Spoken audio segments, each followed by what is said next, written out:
The first days of January are for rest and recuperation, but also new ideas, resolutions, and above all, dreams. It's now in the warmth of our still twinkly interiors, when the Christmas boughs exude their scent more than ever, that I scribble reading lists and little aid memoirs that might nudge me into action. With an entire calendar year ahead of us, it's this time of year when ambitious plans are hatched, often on long walks or over languorous meals after crisp, cold days in the mountains. And so this episode will begin at the London auction house Bonhams with a conversation that reflects on jewellery, design and human emotion with the expert Kate Flitcroft. We'll meet British artist and stage designer Es Devlin and discuss her incredible show, Face to Face 50 Encounters with Strangers at London's Somerset House. And we'll speak to writer and biographer Justine Picardie about Dior's incredible journey to Scotland for its 2025 cruise collection. So take up a pen and scribble your own ambitions for 2025 whilst hearing our tips, thoughts and ideas. This is Confect Corner and I'm your host, Sophie Grove. When Maria Grazia, when we went together with her team to the Hebrides, it's not until you go there that you can really understand how this material tells the story of the islanders. They were designed by a woman jeweler, and you can really tell there's a real sense of the feminine form in the piece itself and the way that it sits on the ear and follows the jawline. I made the drawings between April and August this year, and in each case someone would sit for 45 minutes. I would have heard them knock at the door. I knew their first name. I didn't know anything else about them. After 45 minutes, they told me their story. Then I changed the drawing.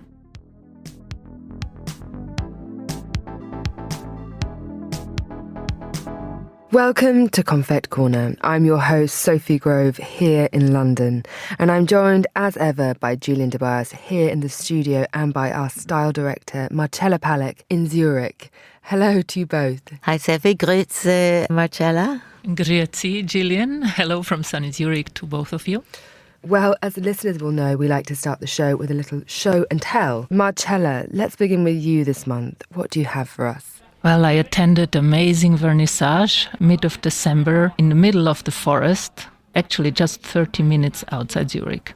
There was a gathering of people around a huge fire and mulled wine was served. The vernissage was of the Swiss photographer and artist Michel Comte, who you might know from the fashion world. But now, since several years, he is having art projects around the consequences of climate change. In his new amazing project in this wood, he selected tree trunks and stumps and covered them with fine copper foil. It's absolutely amazing to walk through the woods and see the light making them glow. So it's really a fantastic piece of art in the woods. That sounds amazing. It's almost like a kind of fairy has gone around and suddenly these inanimate chunks of wood are kind of glittering and shining.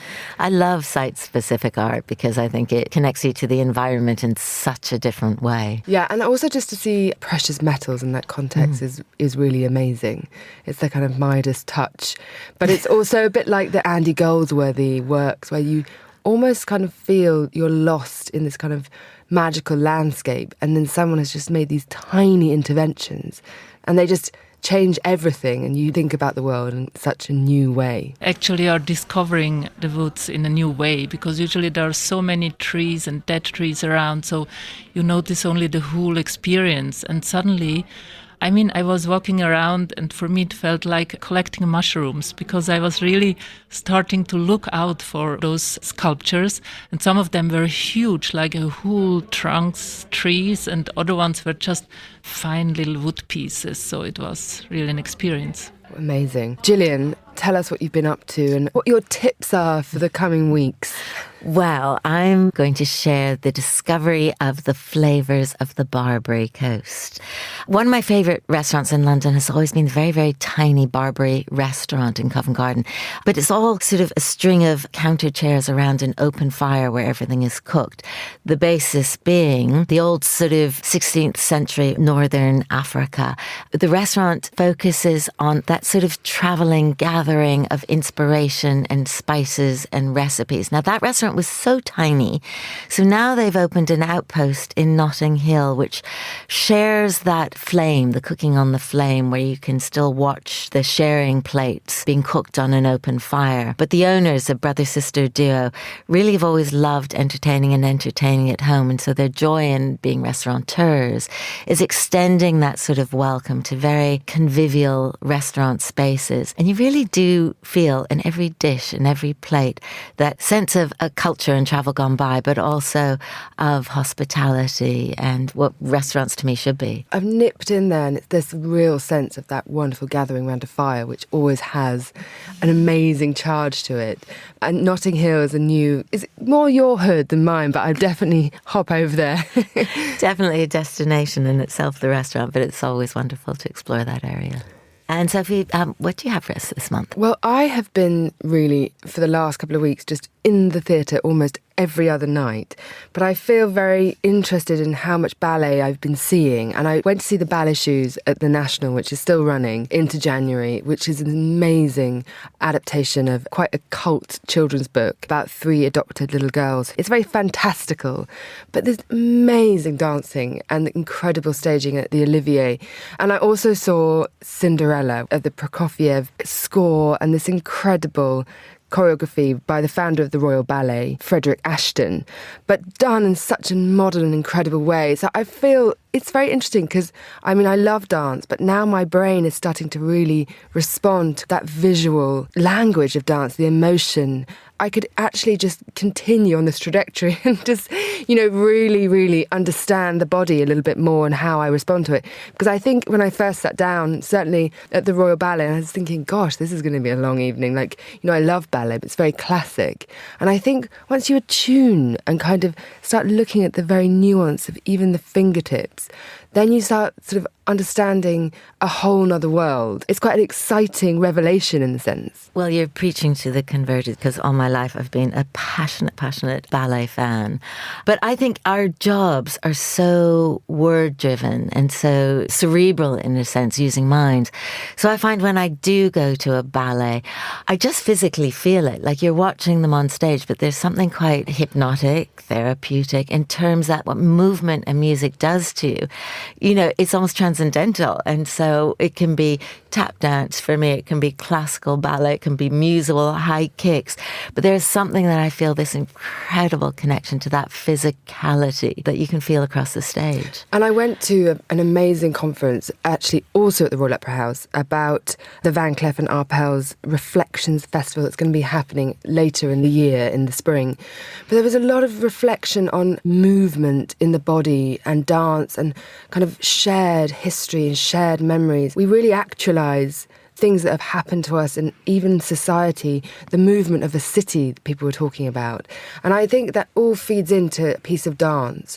And then you go as a body yourself and sit there and you leave a different person and with new perspectives. So it's been really interesting. I'm so excited about some of the ballets and dances that are coming up at Sadler's Wells and elsewhere. And this festival. Yeah, hopefully 2025 is going to be the year of dance for me. I'm coming too. Next, we turn to a new exhibition by acclaimed British artist and stage designer Es Devlin called Face to Face, 50 Encounters with Strangers. As the name hints at, this is a collection delving into the forces at work during face-to-face encounters and what we can learn through them. Over a period of 4 months, 50 strangers went to Devlin's South London studio, with her not knowing anything about them other than their first name, and that at some point they sought refuge in London. The result is a stunning collection of chalk and charcoal portraits of each participant. I headed down to London's Somerset House to visit the exhibition and meet Es Devlin, who guided me through the space as she described her work. When you look for a sustained period of time into the eyes of another face, you have a face-to-face encounter, what starts to happen, and it's not just me, generally what starts to happen is you tune in to that face, that particular human being a microcosm of the whole system, of the whole cosmos. It sounds esoteric, but it's just what happens. It'll also happen if you concentrate hard enough on drawing the wing of a butterfly. You start to feel a porosity between yourself and the entire system.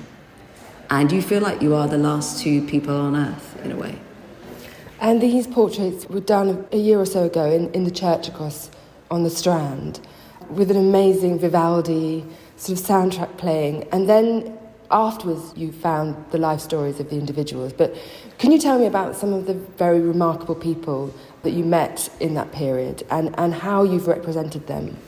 So I made the drawings between April and August this year, and in each case someone would sit for 45 minutes. I would have heard them knock at the door. I knew their first name. I didn't know anything else about them. After 45 minutes, they told me their story. Then I changed the drawing. And to give you an example, Maya, I knew only she was called Maya. She was wearing hijab. I've worked with many women who are hijabis. I've never drawn one sustainedly like that. I was nervous. I didn't want to offend. I wanted to do her beautiful face and headscarf justice. So I spent a lot of time concentrating on that. The kind of things that were going through my mind were folds of fabric I'd seen on Renaissance sculptures, demure women I'd seen in the church when I was a kid in sculptures. And we stopped the drawing and she started telling me her story. And she said, right, I'm an airline pilot. I'll be flying a 737 tomorrow. I'm a commercial pilot. And I felt like such a fool. I was like, why was I concentrating so hard on doing justice to this particular scarf when I should have been focusing on her watch? It's obviously a pilot's watch. And in fact, that was another unconscious bias, because her watch was just an ordinary iWatch. But I realized that I just immediately replaced one set of unconscious biases with another. And that's really what the project partially was about, to draw a self-portrait as much as a portrait of the biases, the overlays, the unconscious assumptions that we all make whenever we look at the face of another. The sequence that I've just seen is very emotional. It's really about home, about identity, about these incredible journeys that these people have taken. But it's also a kind of ode to London and the sense of welcome that some refugees, who've had an enormous struggle, but are these incredible, resilient, inspiring, beautiful people, find this sense of home in London. I wondered, that's a fragile thing. Is this an ode to that kind of sentiment, and is that very important to you? Is that behind this project? Many people, when they emerge from the second room in the exhibition, are quite shaken, they're quite moved. I think what's at work here is a combination of great pride. I think at the end of that sequence, when we've heard Dame Stephanie Shirley, who came here on the Kindertransport when she was 6, we've heard her say, I love this country with a passion that only someone who's lost their human rights can feel. When we've heard Luca, who came from Bosnia when he was 7, say, I am a proud participant in being a civic contributor to Britain. I love this country. I pay my taxes with a smile. When we've heard that, we feel this stirring of pride, and yet we feel an undertow of grief that it took these words to remind us to feel this proud, to be part of our porous and open London. And it's something we recognise the fragility of when we look around us right now. The fact that Ornella, who escaped the genocide in Rwanda, says she feels at home in the movement of the city of London. That Maya, who escaped from Syria, says, I walk around London, I feel, yeah, this is me. Let's hold on to that. Let's not let that get lost at all cost. It's fragile. It's the most important thing for us to preserve. And you mentioned movement, but your work is often about movement. And we're in a room where the portraits are slightly different. Each person is clutching a box, and there's a dancer sort of projected into that box. I wondered, the box that each protagonist is carrying is very significant. Either it's an abstract image or it's this incredible sense of movement. Can you explain what the significance of that is? When I sat at St Mary Le Strand Church, where this work was first shown in January, the beginning of this year, I thought of the Magi, the 3 kings. I thought about them bringing gold, frankincense and myrrh. I didn't like the word refugee. It seemed to me to hold a person at their moment of flight and seeking sanctuary. I wanted to focus on what this community bring, not what they take. And so I asked each of the co-authors of the work to hold a box, a gift, and to co-author, to co-imagine with me what might be in that box. And it's really a collective stained glass window. It's colour, luminous, projected, super saturated coloured light, expressive of a collective gift that this community bring to us. The artist Es Devlin there, and face-to-face 50 Encounters with Strangers is free and open to the public until the 12th of January at Somerset House in London. This is Confect Corner.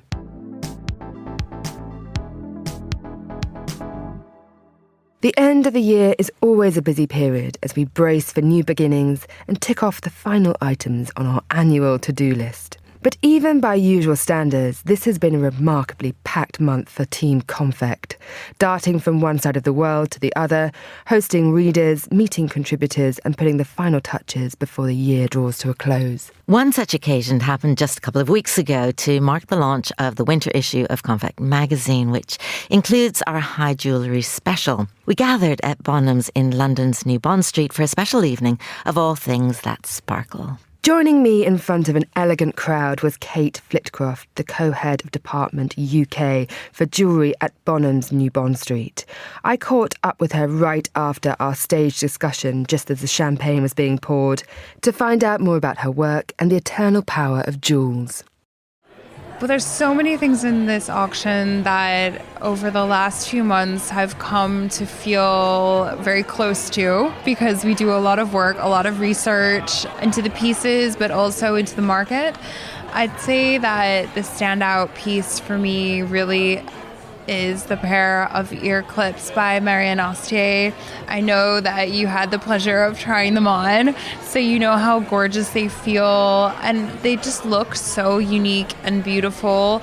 They were designed by a woman jeweler, and you can really tell there's a real sense of the feminine form in the piece itself and the way that it sits on the ear and follows the jawline. But it's not just about the design. She was an incredible goldsmith as well and had a real technical ability. So those earrings really bring together both materials, technique, and design. But she herself had an interesting story. She and her husband were third-generation jewelers, and they immigrated to the U.S. from Austria just before the outbreak of World War II. And so we really get a sense that life could have been different for them, that those earrings are how should I say it? We're fortunate that they exist. We're fortunate that history, they lucked out in that time in history, really. I feel like it's a fortunate roll of the dice that they made it and were able to go on creating gorgeous jewels for people to wear. I really love those. We also have a fantastic private collection of mainly natural pearl jewelry, and it's been a real career highlight for me to work with one of the pieces. It's a beautiful multiple row pearl necklace, incredibly well matched pearls, a big size, and they're very, very white with a gorgeous luster. And just handling a piece like that is incredible because it's come from a private collection, and you know, as I was talking about just now, it's an opportunity for us to work and handle a piece that's been in a family's collection for generations, and we won't get a chance to see that again before it goes into, well, this is the only chance we're going to see it before it goes away into another private collection for decades. So for me, that is really special.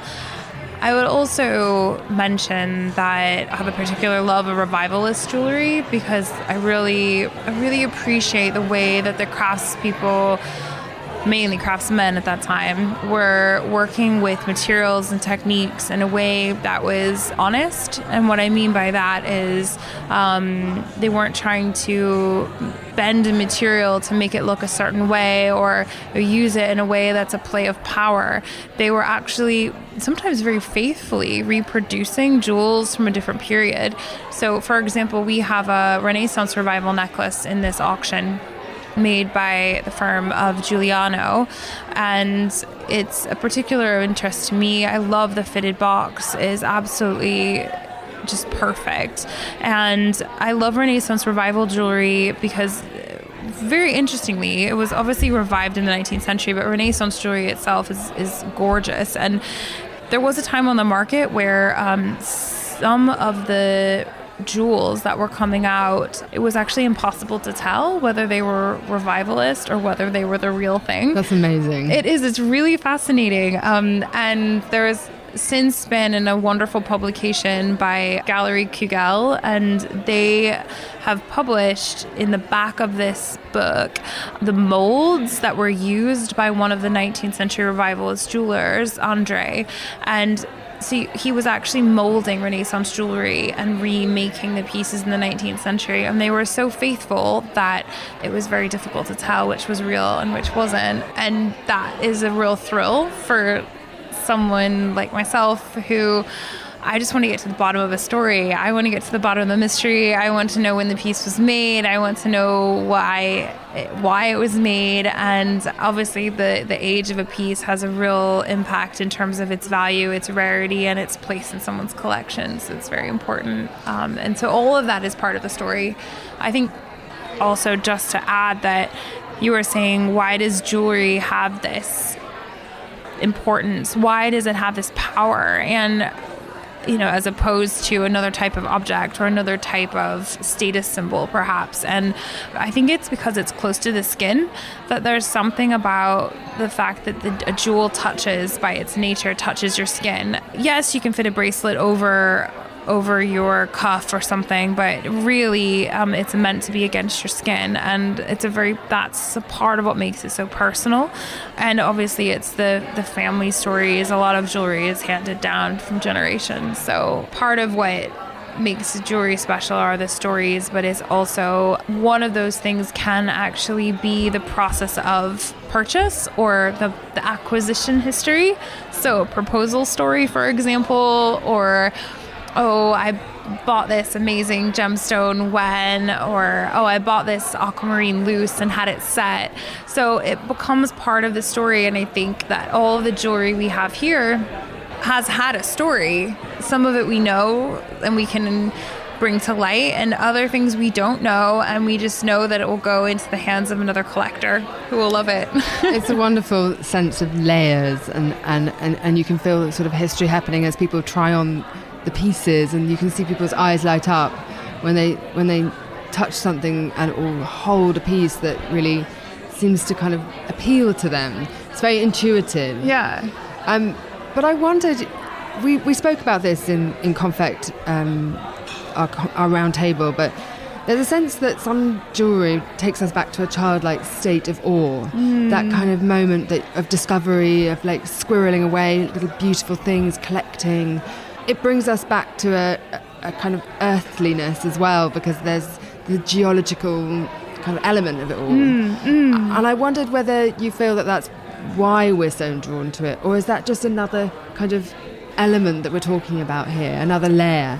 I think it is. There's something mystical about a jewel. It can be mystical, it can be talismanic, it can be it has a certain alchemy in the way that it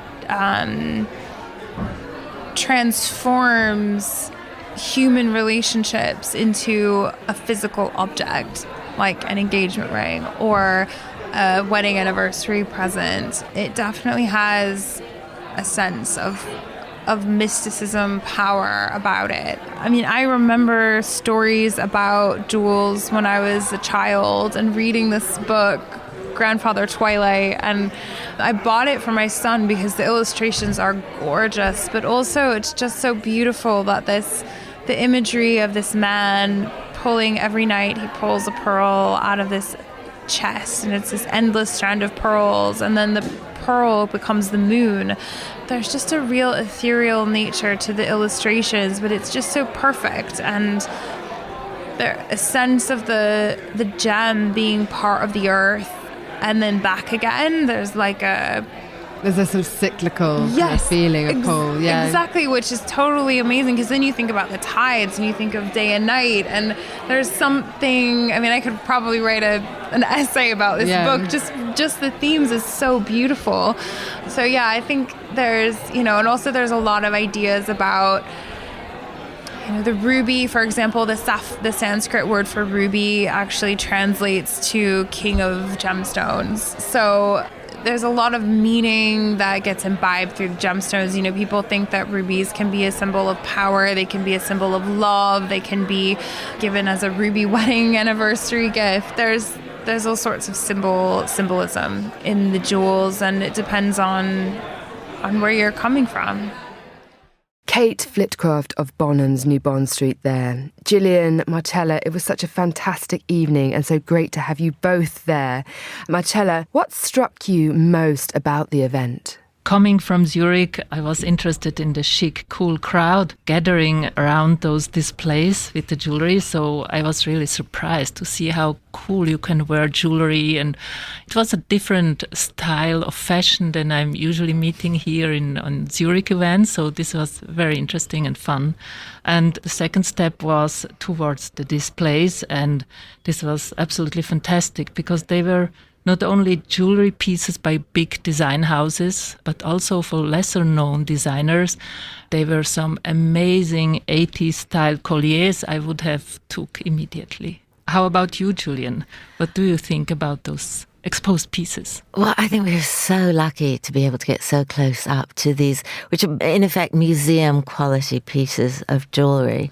What struck me mostly looking from case to case, going from one to the other, because these are personal collections. They belong to individuals' lives, lives. And I just was sort of taken back trying to imagine the places and the balls and the events and the travels that these pieces would have gone to. So it was very like personal cultural history every time I looked, one after the other.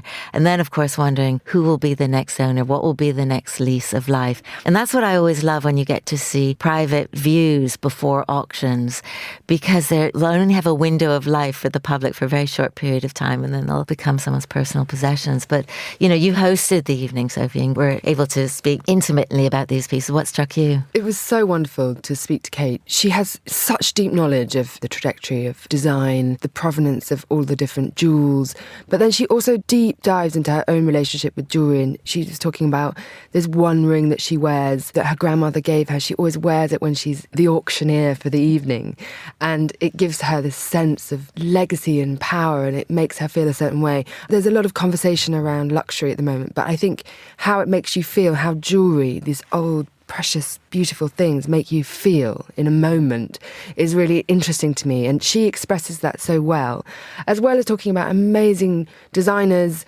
She's very connected to some of the pieces that are designed by women. There is a woman called Marianne Ostier. She just really understands the kind of beauty and tactility of how an earring sits on the ear, and in a way that was just so fascinating in a sense to me. But Kate is just my new absolute favourite person, because I think she's a real joy to spend time with. So it was a great evening. And finally today, we head north to Scotland to peek behind the scenes of Dior's 2025 cruise show, which took place at the sumptuous Drummond Castle Gardens earlier this year. A new exclusive documentary entitled Dior in Scotland follows Dior's creative director, Maria Grazia Ciuri's journey through Scotland as she meets with artisans, makers, and explores the textile heritage of the region as she puts the collection together. Justine Picardie is a British novelist, fashion writer and biographer, and author of Miss Dior, a story of courage and couture. She is one of the key people featured in the documentary, but also someone who knows Dior well. I caught up with her after the film's screening to delve into the savoir-faire behind this stunning collection and this poetic homage to Scotland by Dior. Hello, yes, I'm actually doing some advisory work for Dior in Paris because they're developing ideas towards a Scottish collection. very close with the nature. I've been looking in the Dior archives since about 2011. They first asked me to look in their archives, and I was absolutely... I mean, their archives are extraordinary, as you see in the film that we've just seen. And I was working on a book about Dior, Miss Dior. But I came across this Scottish material from the Scottish Dior shows in the 1950s, which really spoke to me because my husband's family is Scottish and his family home was in Scotland, and I spent a lot of time there. And as soon as I saw this original material in the Dior archives, when Maria Grazia came to Dior in 2016, we were already friends, we already knew each other. And one of the first things I said to her is, it would be amazing if you could take Dior back to Scotland and do a Scottish-inspired collection. And she was immediately saw the point of this as an idea. And then we went to Scotland together. We met at Gleneagles in the summer of, it would have been 2023, so a year before the show. And we went to Gleneagles. I took her to Drummond Castle because I thought that she would be interested in that. And there's a lot of history about Drummond Castle that was interesting. I took her to the V&A Dundee, which had a tartan exhibition on at the time. So literally just after a few days in Scotland together, she said, yes, I really want to do it. And then we returned to Scotland together a few months later in November last year. And that was a real adventure, going to the Outer Hebrides in November to see Johnstone's of Elgin. And everything just came together. All the threads came together.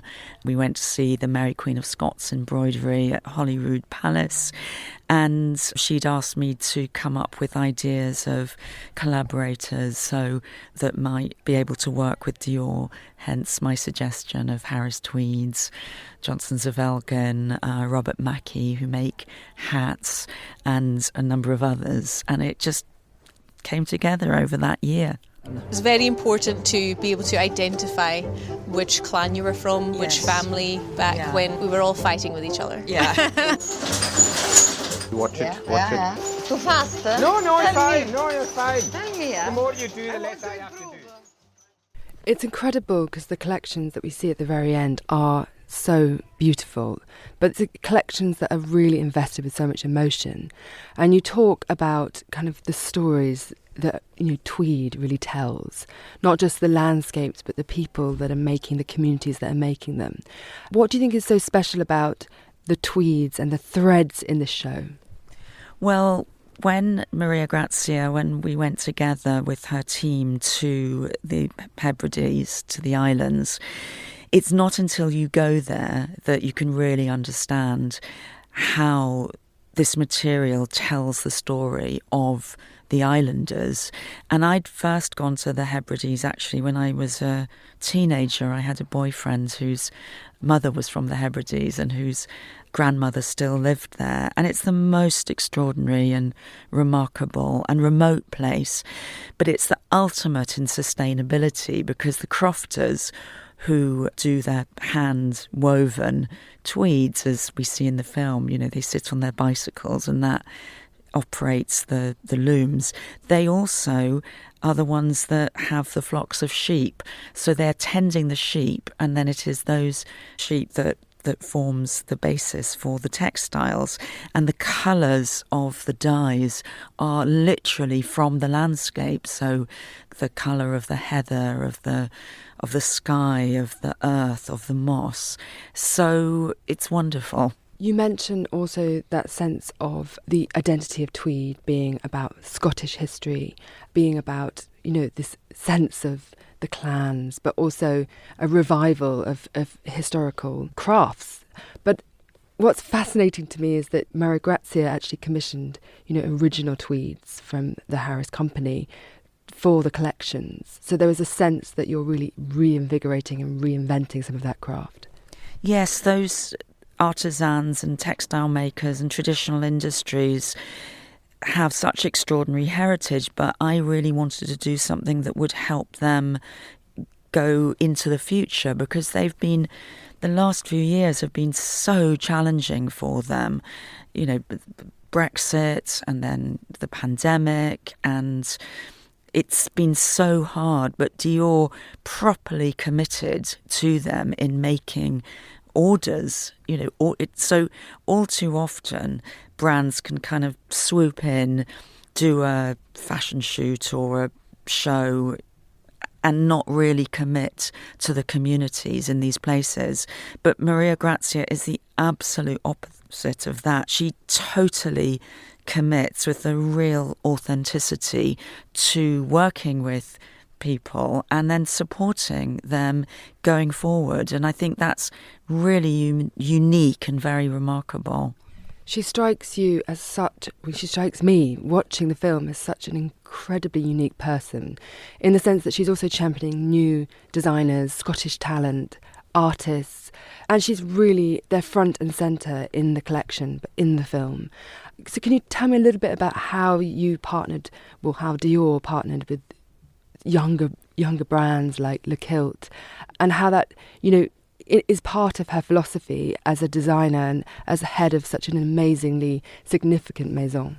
Yes, the collaboration with Sam McCoach from Le Kilt was really wonderful. And Sam is Scottish, and she's got this beautiful, it's a sort of gem of a brand making kilts. But Sam was taught to make kilts by her grandmother, and her grandmother emigrated to Scotland from Italy when she was a very young woman. So there's this wonderful connection with Maria Grazia, who's from Rome, who's Italian. But I think that this sense of being sisterly and a sort of solidarity is at the heart of everything that Maria Grazia does. When you think about her first show, there is a look from her first show that she did for Dior in the tartan exhibition at the V&A Dundee, and it's a long tartan skirt and then the T-shirt twinned with it, which says "We should all be feminists." So for Maria Grazia, she really it's not just words, you know, it's heartfelt, her commitment, both to feminism, but also working with local artisans, local communities, local craftsmen and women. And she's really generous. And fashion often has this reputation for being a toxic environment. So literally, whether it's, you know, kind of people being unkind or unsustainable as well. But Maria Grazia is the opposite of that. She is warm-hearted, she is generous-spirited. And as she says in the film, you know, part of what's important for her in making a collection is the human connections that she makes at the same time. Justine Picardie there, speaking to me earlier. And that brings us to the end of this episode of Confect Corner. My thanks to Marcella Palak in Zurich and Julian DeBias for joining me here in London. Confect Corner is produced and edited by Carlotta Rebello and Steph Chungu. Remember to pick up your copy of the winter issue of Confect magazine, which is out now on all good newsstands. Until next time, from me, Sophie Grove, goodbye and thanks for listening.